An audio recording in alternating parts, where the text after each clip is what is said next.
written an actual Follies sequence in which the women, led by Sally, decided to put on, to recreate the Follies of the past for their husbands and escorts who sat in the front row of the theater.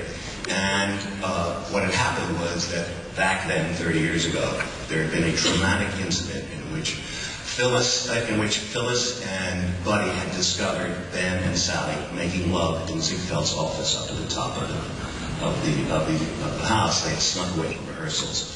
And Sally, going through a kind of psychological fugue, sneaks off the stage during this rehearsal and is followed by Ben, and the whole thing is recreated.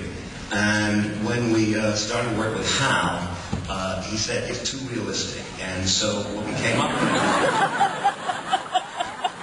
I think he was a little afraid of prurience on the part of the audience, but what we came up with was the notion of metaphorical Follies. And the problem was, you can get into it with all the couples arguing with each other. How do you get out of it? And I had written Losing My Mind. It's the one number I had written for the sequence. But it took me at least a week of rehearsals to finally figure out how to get out of it by having the Pirandello effect of Ben forgetting his lyrics and having to break down. And once that was on, then I could go ahead and write it, and then I wrote it furiously, I guess is the word. And the last number, actually the number called Uptown, Downtown, I wrote it just before we left for Boston.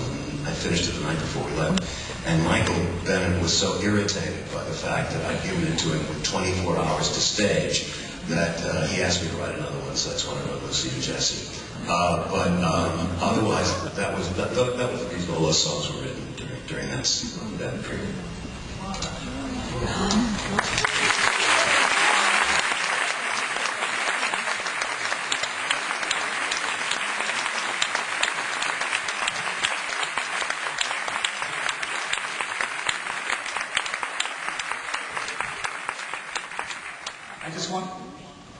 I just wanted to point out that Steve was talking about Uptown, Downtown. That was a song for Phyllis and the Follies, and he had